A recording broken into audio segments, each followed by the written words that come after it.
now. Awesome. Yeah.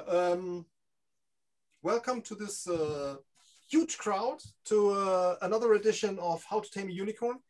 I actually remembered that Portsmouth was the first, no, the second place I actually did this talk at the PHP South Coast in 2016, I think that was. I think at that point in time, it was still named How to Handle and then the poo emoji, because at that point in time, there was no unicorn emoji available. As soon as that became available, I decided to rename that talk to How to Tame a Unicorn. And I need to refocus here so that this works. Yes, awesome. Yeah, because unicorns are really awesome. And the fact that the talk title in Meetup is actually with this text Unicode unicorn emoji is due to the fact that some websites, in this case Symposium app, where I host my talks, are not able to actually, well, use emojis. We'll see later why that is. But this is not only about how to tame a unicorn. This is actually about how to tame, well, ducks, for example, or bicycles, or rainbows, or actually any character out there. So it's not about having a unicorn in your garden. It's about writing stuff and displaying stuff. Short introduction about me. Most of you perhaps know me. I'm Andreas. I'm a software developer at a Mannheim company, bitExpert. I'm organizing a user or co-organizing a user group. I'm maintaining some open source stuff, PHP-UG, calling all papers, some other stuff, whatnot. That's about it. Before we start with talking about all these emojis and weird other things, we need some definitions. One of these definitions is a glyph. What is a glyph? A glyph is the main thing in writing, actually. This, for example, is a glyph, which is an A, but this is also a completely different glyph. And this is also a glyph of the character A. And then we have here also 3 different glyphs of the character A, which look completely identical, but are completely different. A glyph is a representation that is displayed by a font file on a monitor or by some awesome calligraphics people on a paper or whatever. But they all represent an ideal thing, which is called a character. So these glyphs all represent the character A. And if we combine multiple characters, like our alphabet, A to Z, and perhaps some numbers and some other stuff, we get a collection of characters, which is called a character set. So character set is a collection of characters that can be used by multiple languages. Cool. So what are character sets? Most of you perhaps know the character set ASCII, or perhaps ISO 88591 for Western European languages. Or there is, for example, a character set of Unicode, which can display or encode all languages. On the other side, here we have character sets, which are ideal representations of glyphs. On the other hand, especially when we are using computers or when we want to transmit information, we need something else. We need a so-called encoding. We need a way to encode this character or to convert this character into code, into some kind of code that can be transferred or automatically handled or used by computers. And one of these encodings is, again, ASCII. This is weird because we had that just as a character set. We'll get to that in a second. Another encoding is ISO 88591, for example. Or a third encoding, for example, is UTF-8. Or another encoding might be Morse code for transmitting information, characters over distances. Or for example, a semaphore flag alphabet for those in Portsmouth that perhaps might know that. I don't. But here we see a character set does not necessarily need to be encoding, or an encoding does not necessarily need to be a character set. Does not need to be, but can be. Historically, at the beginning of computing, well, every computer had their own internal encoding of how they converted characters into code, because if someone in the 50s or in the 40s ordered a computer that was like, okay, I'm building a house, and into this house I'm building, well, kind of a heating, and this heating can also do some awesome stuff, but there is no necessity to actually exchange that information with someone else, so we can do whatever we want. And so everyone had their own encoding of how to convert characters into some electronic representation. And then in the 60s, there was an idea of connecting computers, of actually connecting them and exchanging information. And at that point in time, people realized we need something that each computer can understand. We need a way to encode stuff so that multiple computers can understand it. And that was the birth of the American Standard Code of Information Interchange, which is the acronym, or which is the title of the acronym ASCII. That was rather easy because that was all developed in the United States. So people were like, yeah, okay, we need to encode some uppercase characters. We need to encode some lowercase characters. We need to encode some numbers. Yeah, that's it. I mean, look at that. There is still plenty of space. People at that point in time were thinking of, yeah, well, memory is very expensive, so let's use as little memory as possible. So let's use just 7-bit of memory so that we have 128 characters or 128 places where we can put something. Okay, so we have 26 characters uppercase, 26 characters lowercase, that's about 52. 62 for, because we also have the numbers from 0 to 9. 62, hey, that's not even half of what we need, of what we have in space, so that's cool. But then people came around and said, yeah, but we also need some special signs like dots and asterisks and exclamation marks and whatnot.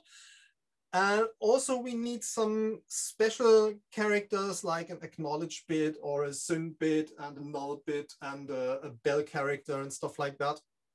Line feed, carriage return, a space actually. And suddenly people realized, oh, damn, that is pretty full. But okay, we have everything put in here that we need. So that's cool. Let's use that. And that's why up to today, so that I think ASCII was developed in the 60s. I'm not 100% sure now, but I'm pretty sure. And since then, you can do something like this here, echo hello world, pass that to hexdump, and it will output you a bunch of hexadecimals. And if you take these hexadecimals and use this grid, you will actually see, oh yeah, okay, that matches. So the uppercase H would be the hexadecimal 48, and the lowercase e would be the hexadecimal 65. Let's have a look. 48, 65, yeah, works. So that's how that is encoded. Awesome. Yeah, everyone was happy. Almost everyone was happy, because there was a huge nation that was not that happy at all, because someone was missing. The pound. No way. We need our pound sign. others were also saying, yeah, we need some other special signs as well. That doesn't work. And then we Germans came around and said, what about our umlauts? No way that we leave our umlauts out.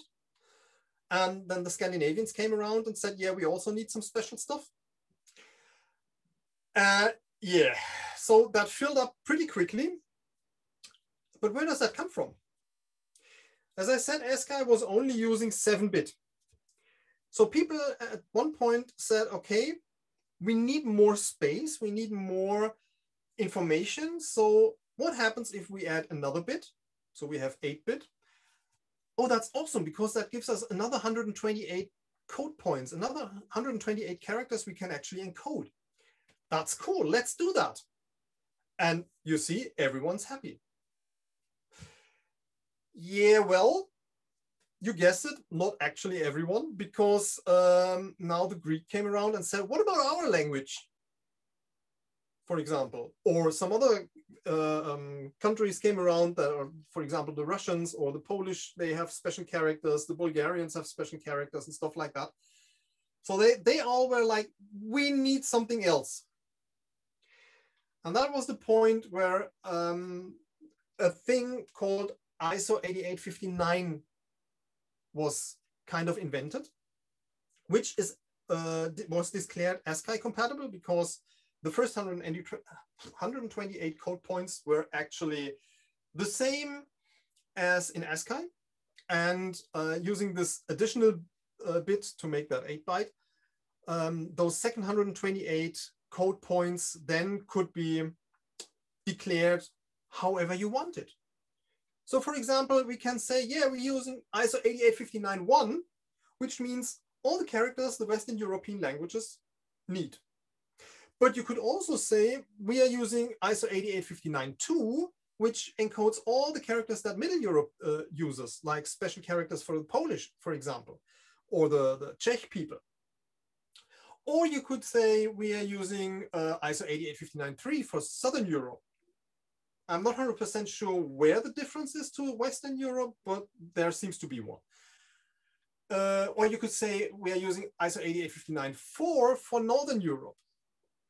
Not 100% sure as well. But for example, the 5 at the end means this is Cyrillic, and the 7 at the end means this is Greek.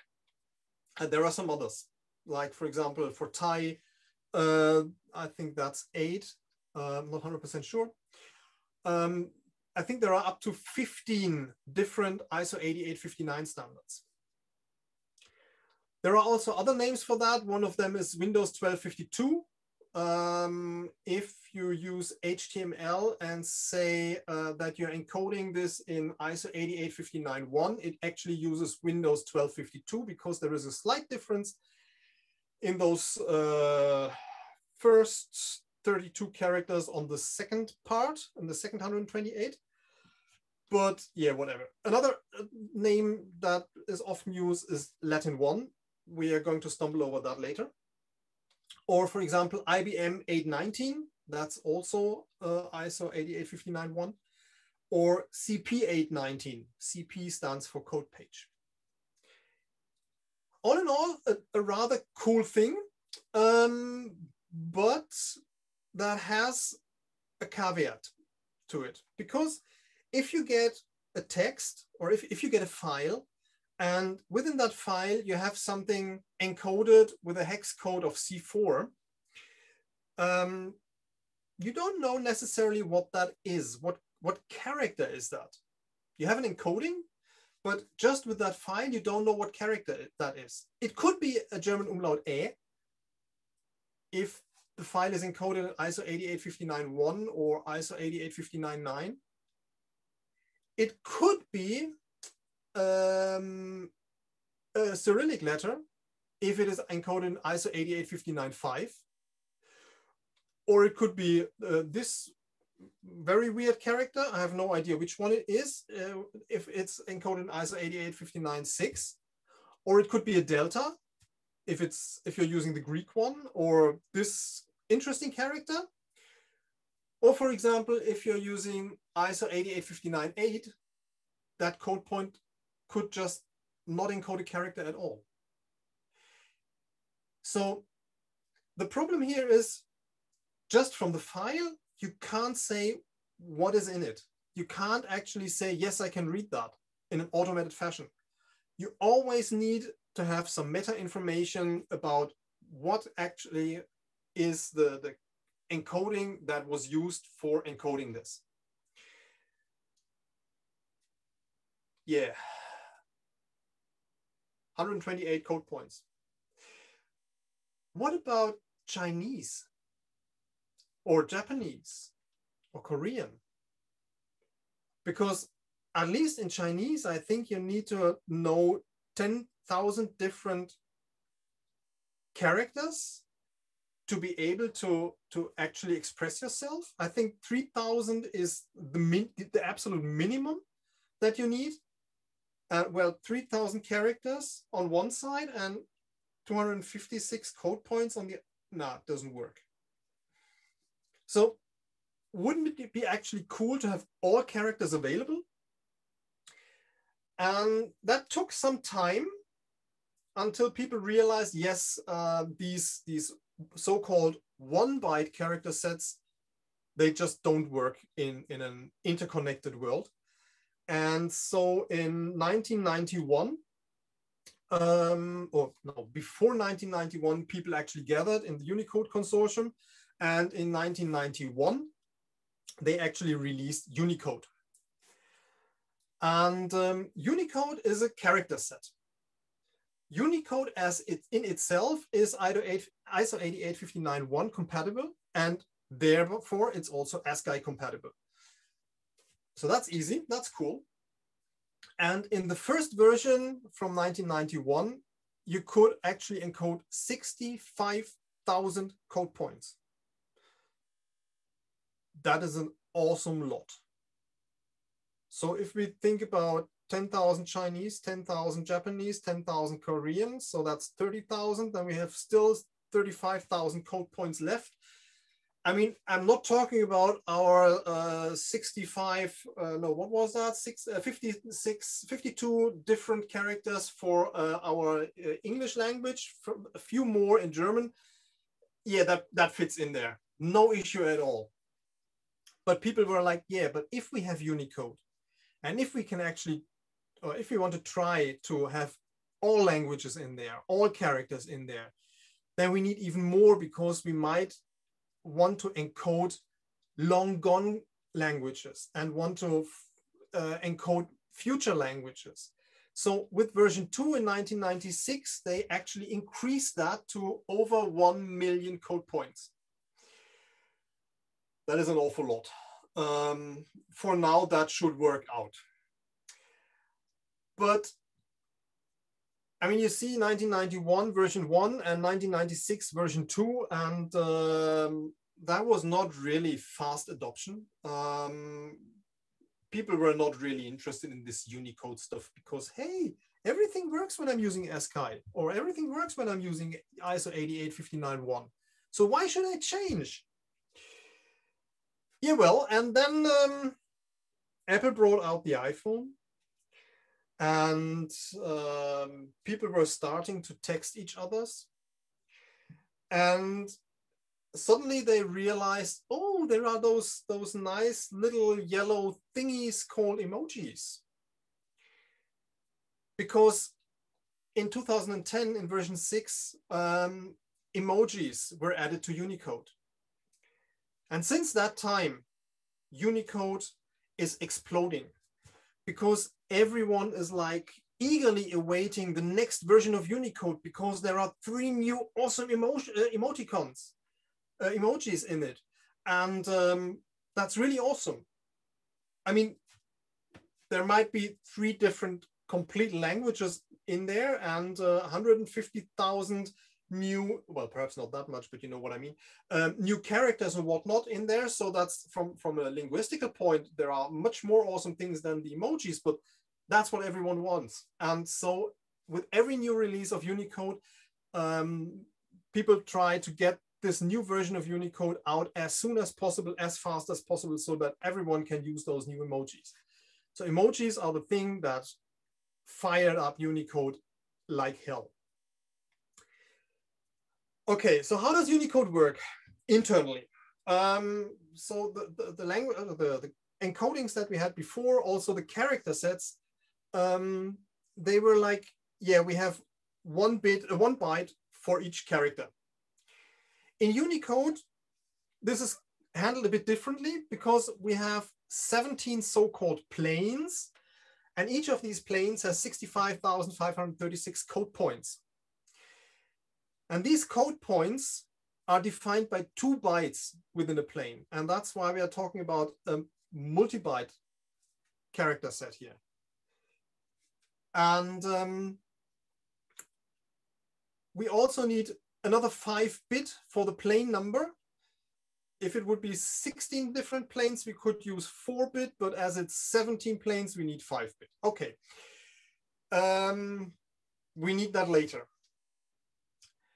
Unicode defines a private use area. So in general, all the different code points are pre-arranged and pre-assigned by the Unicode consortium. But there is this private use area that's just a bunch of free blocks that you can use and where you can put in whatever you want. But then you need metadata of how this information should be actually rendered. So you need to have an information of how this code point should be converted to a glyph. That is what these, what's it called here, Font Awesome, for example, is using. Unicode put the most commonly used characters within into the first plane because that saves actually space, because there was a concept that you don't need to reference the plane number if something is on the first plane. So if you have something on the second plane, for example, we come to that in a second, you need to give the information what plane is it on, and then the 2 bytes within that plane. If it's on the first plane, you only need the 2 bytes within the plane, and that saves a bit of space. Yeah, since version 2, we have over 1 million code points. That's pretty awesome.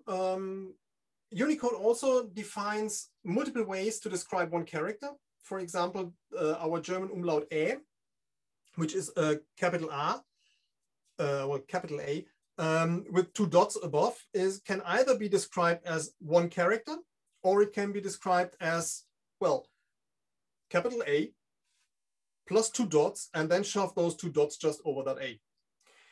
And there are different ways of how that can be normalized, and that's defined within Unicode. And there are also multiple ways of how to compare characters, which is called collation. That's also defined by within Unicode. So let's have a look at how does such a plane look like, or example, more specific, how does the first plane look like? And here we have in this upper left corner with 0, 0, that's the first block within the first plane. That's the Latin script, ISO 8859-1. So everything in there starts with 00, and then whatever hex character you have in ISO 8859-1. The second one is also, or the second block is also Latin script, the third one as well. And then we have some non-Latin European scripts, African stuff, Middle Eastern, Southwest Asia, whatever. You see the Chinese, Japanese, and Korean characters take up quite a number of blocks on this plane. And that was what's more or less left is then taken up by East Asian scripts. So everything else than Chinese, Japanese, and Korean. Some other stuff as well. And the dark gray from E0 to F8 is that private use area that I was referring to. And the D8 and DF part is for UTF-16 surrogates. I'm not going into detail, but for example, Java uses that heavily, everything that is encoded in UTF-16. We'll get to that in a second. So I'll give you some examples. for example, the character A is part of ASCII, is on the first plane in the top left block. So its reference code within Unicode is U+0041. 41 is the ASCII character, the ASCII encoding, and 00 because there is nothing else. It's in the top left block. That's it. For the letter E, German Umlaut, that can either be U+00C4, which is the ISO 8859 version, or it can be referenced as U+0041, U+0308, which means take the letter A and take the character that is referenced on the 4th block at the 8th place and put that on top of that, which is the 2 dots. Or you can use this interesting character. I have no clue what it is. Looks like an A, but it isn't one, which is on the 14th block of the first plane. And if you want to actually get the hex code for the reference code for the Unicode unicorn emoji, that would be on the 2nd plane. That's why we have this 01 at the beginning, and then F984 for the block F9 and the character place 84 on that. Whom did I lose so far? No one. Cool. Are still some people listening? Still with you, Andreas. Still with you. Yeah, cool. Okay, so Unicode, and so far I was still talking about a character set, even though we have some hexadecimal code here.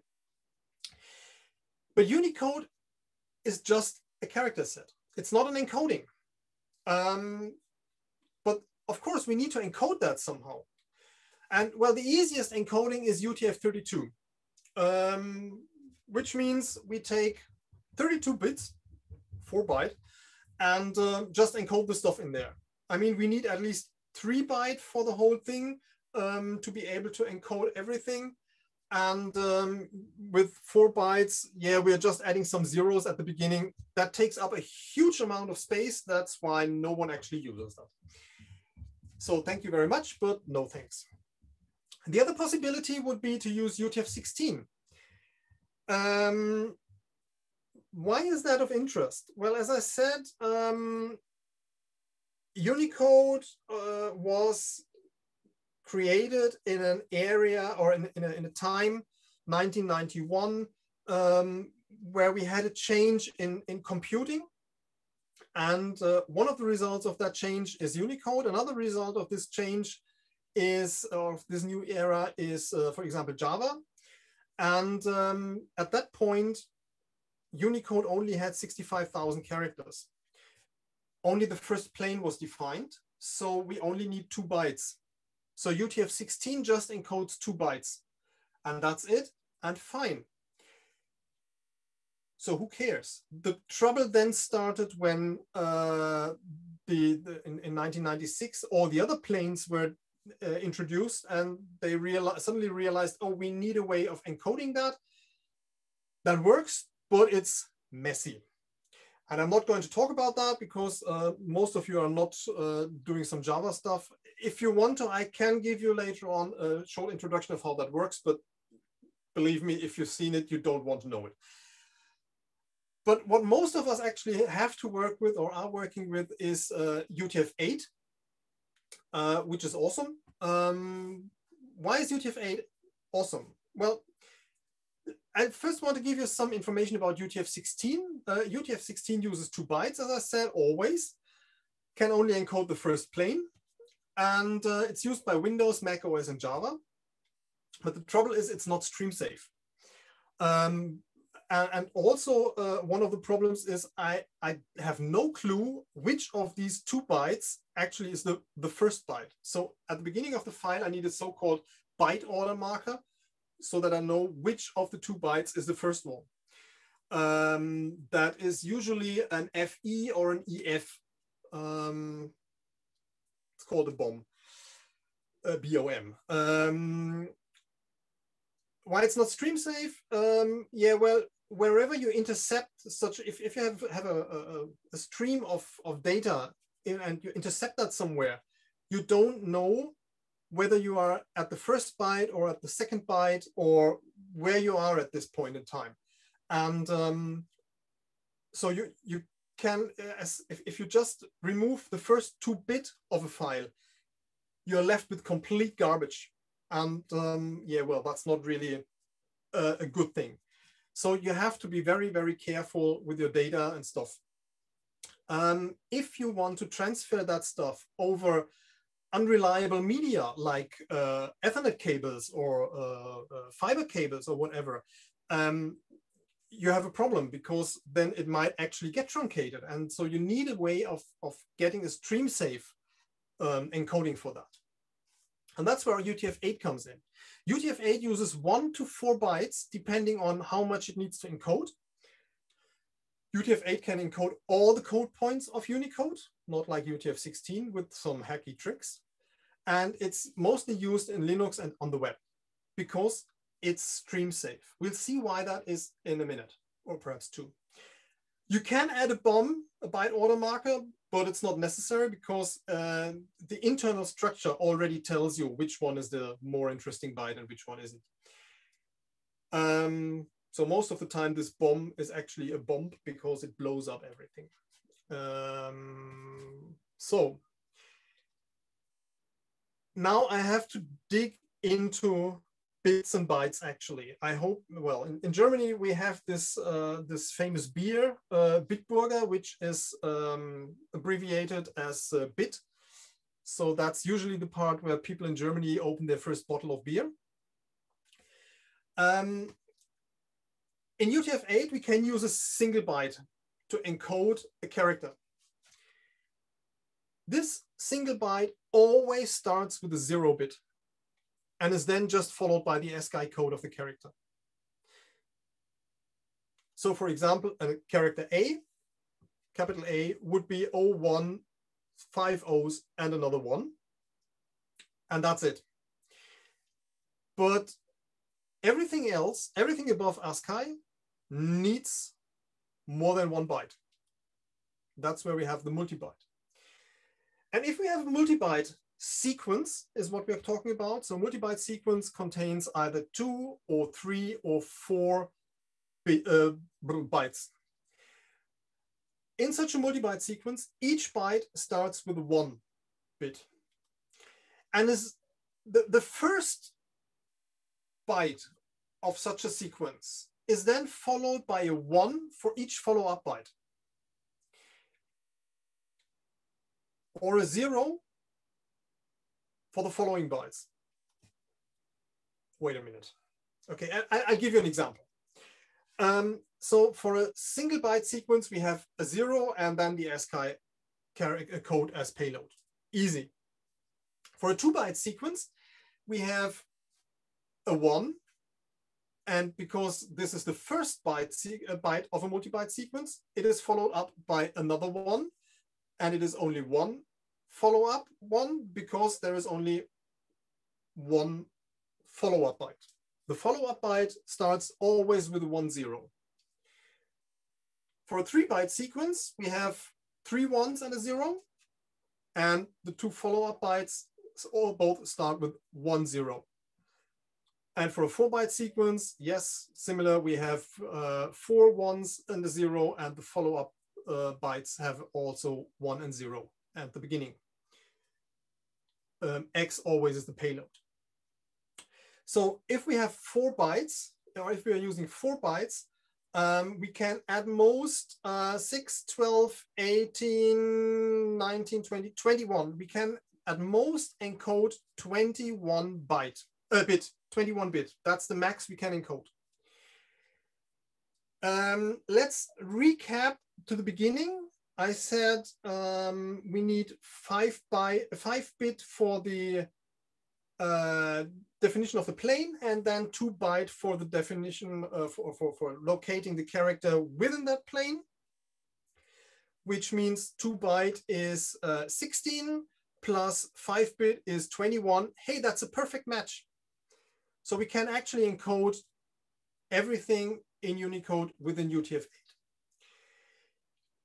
To give you an example of how actually a character is encoded within Unicode, let's see how the character Ä, German Umlaut, is actually converted into UTF-8. So Ä is as Unicode character OOC4 means we have a payload of 11000100. So that's 8-bit. So we need at least a 2-byte sequence. So we have this 110 and 10 part here. And then we just fill in the payload from the end and fill up as appropriate with those 3 gray zeros. And that's it. Are you with me so far? Yep. I know. Okay, cool. So I've said it's stream safe. Why is it stream safe? You will see why it is stream safe.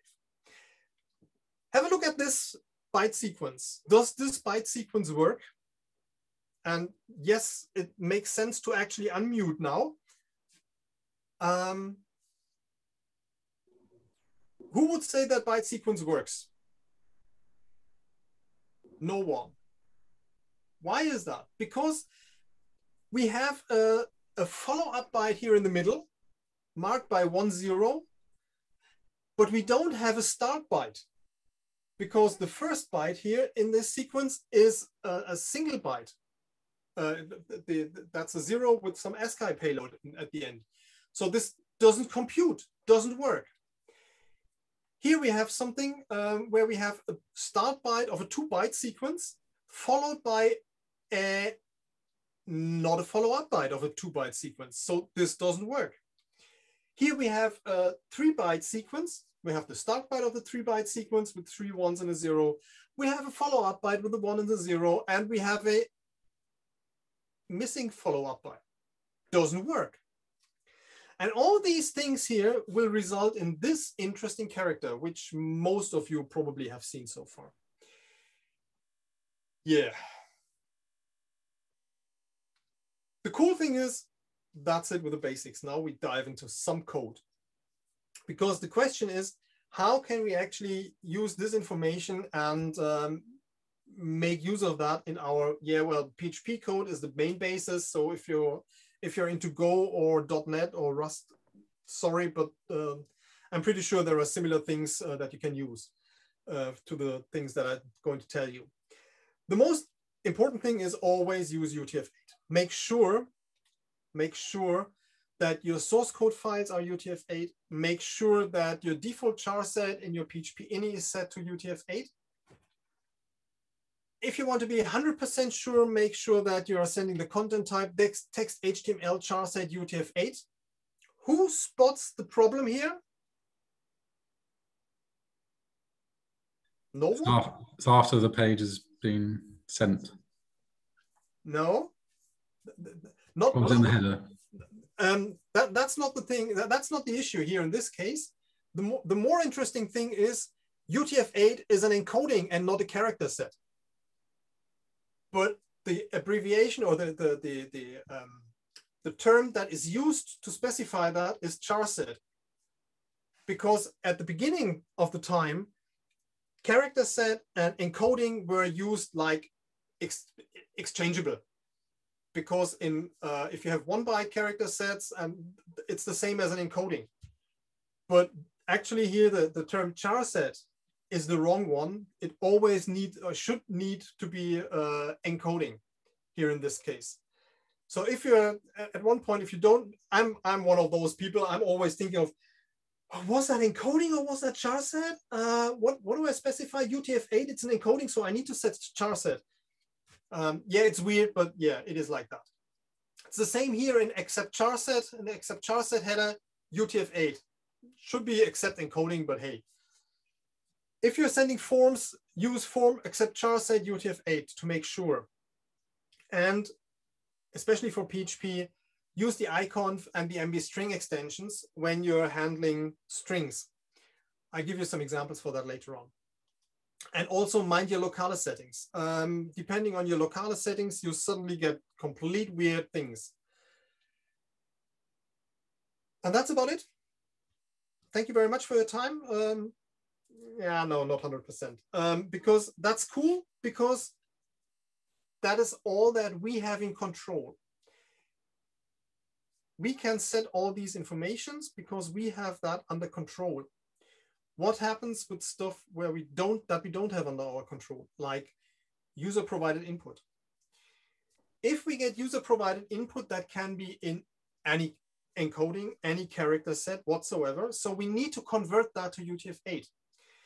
And to convert stuff to UTF-8, there are two different ways. One is MB convert encoding, where you can just put in the non-UTF-8 string and tell it, please make UTF-8 out of that. And that tries to guess what the current stuff is in and converts that to UTF-8. The other way is using a thing or combination of the MB string extension and the iconf extension. So first we're using MB detect encoding to try to figure out what that stuff is in, which is kind of voodoo, and then use that information in there and put that into the iconf command, convert from this encoding to UTF-8 my non-UTF-8 string. And why I'm preferring this is that I can actually say, convert that to UTF-8, and characters that you can't convert to UTF-8, please transliterate them so that you can convert them to UTF-8. We come to transliteration a bit later. And if that doesn't work, please ignore it. So you will get a result, but you might lose some information. MB convert encoding, on the other hand, will just break as soon as it detects an error. And you will get nothing out of that, apart from frustration. So that's why I'm usually using iconf and try to present that to the user afterwards, like, this is what we read, check it, and if you're fine with that, then it's cool, and if not, then please tell us what we should use instead. There are also two awesome functions, UTF-8 decode and UTF-8 encode. I think they should be deprecated in PHP 8.1 and should be removed in PHP 9 because they're not doing what you think.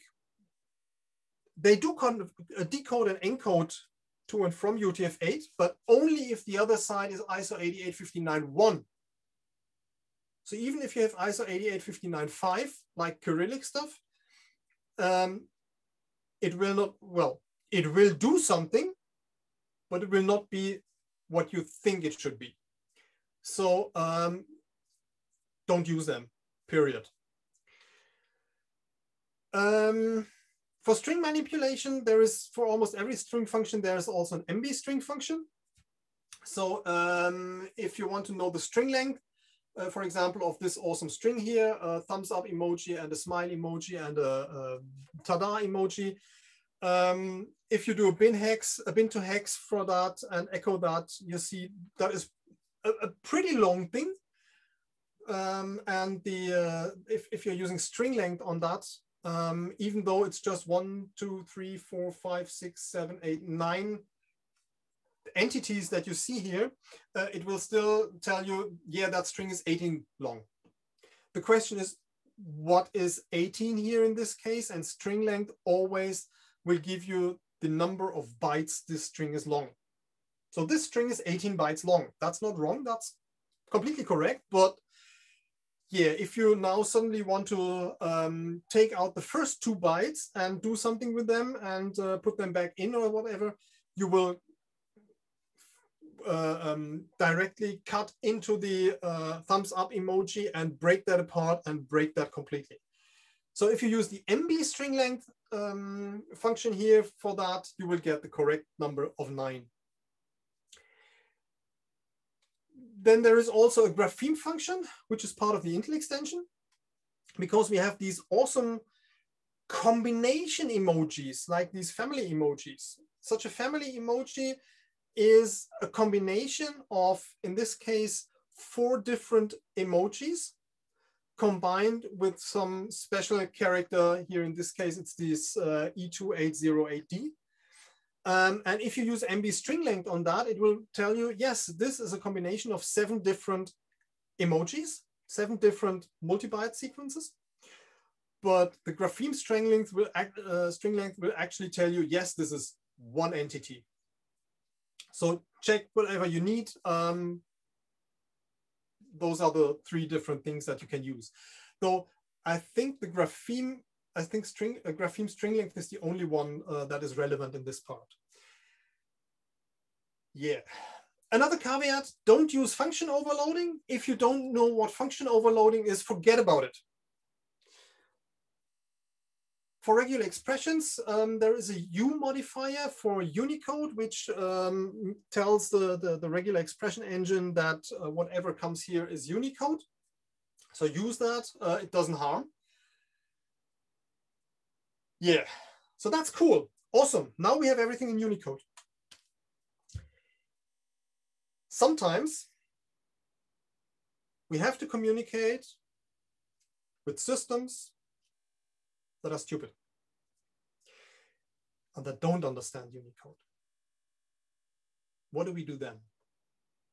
Then we are balked because, yeah, well, they don't understand our awesome characters. They perhaps just understand ASCII. I just recently had that, well, I don't actually remember where that was. I think email was the topic. So no, it wasn't email, it was CalDAV, where certain strings needed to be in ASCII, but we actually needed to have them from user provided input. And of course they used Chinese letters for that, and yeah, blew up. But it doesn't need to blow up, because if you need to convert Unicode to something else, you can use the transliterator class from the Intel extension.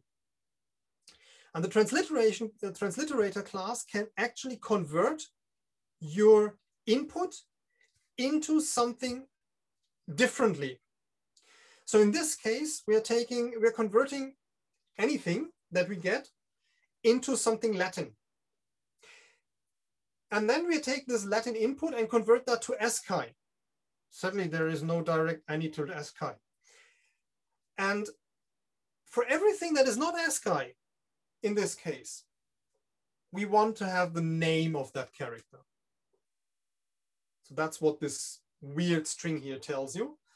And then you just call echo $transliterator transliterate with these 3 Chinese things and a unicorn emoji, and you get the output in ASCII, readable, Mao Zedong, and the unicorn face. And that is stuff that you can actually use for some other things then. If you need that, that's really handy. Take a look at the ICU project. The Intel extension is nothing else than a PHP adaptation of the ICU, of the underlying ICU project. And check out this transforms page. They have rebuilt their documentation page recently, but this is still the old documentation page, and it's messy, but it's still the best that you can get. Good luck. Talking about good luck, I have another thing, MySQL.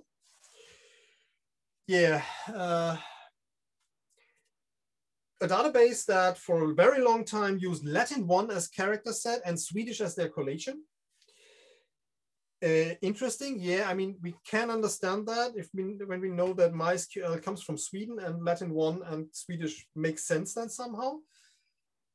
But thankfully, a lot of the distributions actually used some more sensible defaults, and with MySQL 8, Oracle then realized, yeah, we need to do something about that and need to do something else. A collation tells me how things are sorted. A collation Swedish, for example, means that this O comes after the letter Z. that would also mean that the German umlaut A comes after the letter Z. The collation German, on the other hand, would say the letter A comes after AE, because that's more or less where it comes from. So depending on what collation you have, you're using, your characters are differently sorted into the whole thing. And then there is CI for case insensitive and bin for case sensitive. So usually you have a collation Swedish CI, mean Swedish case insensitive, or Swedish bin for Swedish case sensitive. Why is MySQL such a mess regarding encodings? MySQL uses separate encodings for different moving parts. MySQL uses one encoding for the server, and it uses an encoding for the client, but it does not need to be the same as for the server. And it uses, or can use, a different encoding for the database, as well as for the table, as well as for the field, and for the connection. What? Yeah. If you know what currently is set, use show variables like character set percentage, and you will get a nice list. And you have the character set for the client is UTF-8 MB4 connection, etc., etc. If you see this, that's pretty decent. That's awesome. You're all set. If you don't see this, check out your MySQL server's configuration file, and there should be a section MySQL-D and add character set server UTF-8 MB4, and the collation for the server is UTF-8 MB4 general CI. General means, yeah, this is just a general collation, oops, sorry, where we don't have that much information of what we're going to talk about. So we don't know 100% where to put in some characters, so we just sort them at the end, so to say. So this is for the server. And then you can also set that for the client. So select your client's configuration file and add default character set UTF-8 MB4, default collation UTF-8 MB4, character set client UTF-8, and so on. You get the picture. You need to set that for MySQL and for client, because one is used by the MySQL command line client, the other one is used by the MySQL dump client, for example. Yeah, messy. And yeah, MySQL. And why am I saying here MySQL use? Why am I talking about this UTF-8 MB4? Because MySQL thought, yeah, we are pretty cool. We have UTF-8, but yeah, no one actually uses these 4-byte things. Let's just use 3 bytes. So if your encoding is actually set to UTF-8, you will only store 3 bytes of a 4-byte sequence. So you only have 16-bit payload, which means 2 bytes. So you can only store stuff from the first plane only. That's easy. And most of the time it will go unnoticed. On the other hand, if you're using UTF-8 MB4, you can actually store all the full Unicode, because you have the whole 21-bit payload. That's again the 2-byte plus the 5-bit, and everything's safe. If you want to know, or if you want to check whether your database actually can store that, or another database can store stuff, easiest thing is enter an emoji. If it comes out at the end, everything's fine. If it doesn't come out and whatever you get, it blows up or it just doesn't show up, your database is most of the time misconfigured. And that is what usually happens when I'm adding this talk title to a conference call for paper or whatever. Most of the time, or it has happened numerous times, that I entered it with the Unicode emoji, hit send, and yeah, well, I got my talk title without the emoji back. So that was when I realized, okay, they need it. And that's where I then entered the Unicode emoji, unicorn emoji in ASCII letters. that's that. To be on the safe side, always use UTF-8 and always be explicit. Create database, default character set, default collate. Make it a habit, be explicit. The same if you're creating a table, add it there, be explicit. And most importantly, the first thing that you should send over a connection or a fresh connection that you just opened to your database server is save names UTF-8 MB4, collate UTF-8 MB4 general CI. These 3 lines, because that also sets the encoding of the connection between the client and the server to UTF-8 MB4. If that is missing, things will go south.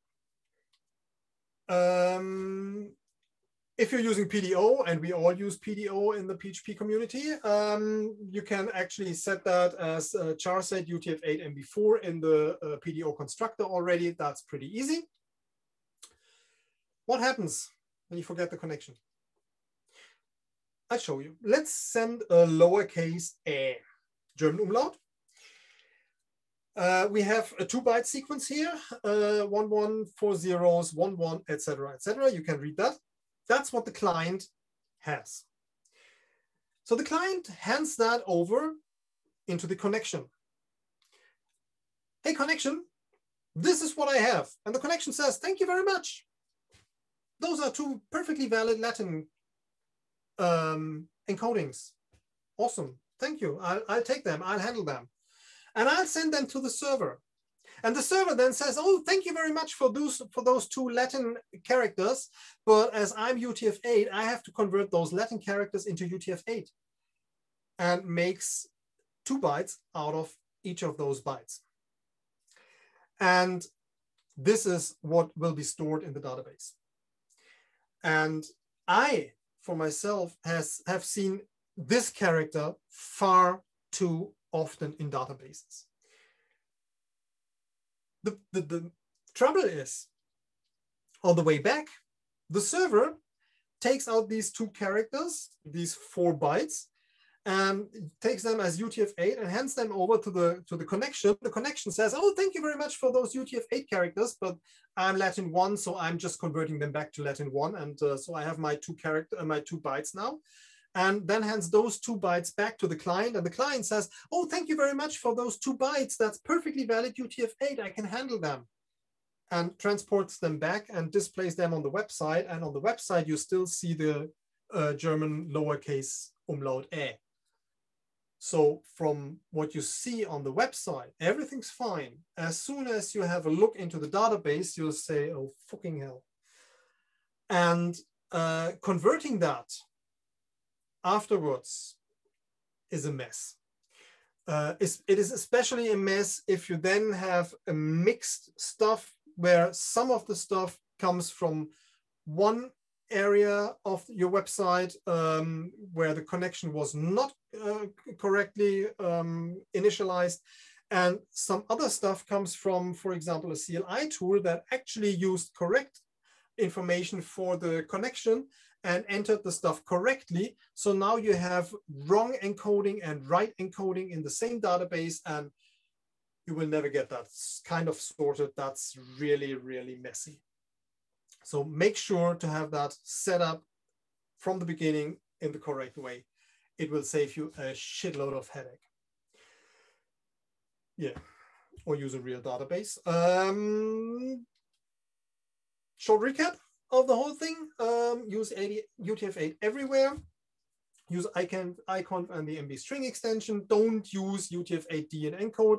As I said, I think in PHP 9 they will be removed, and in 8.1 they will be deprecated.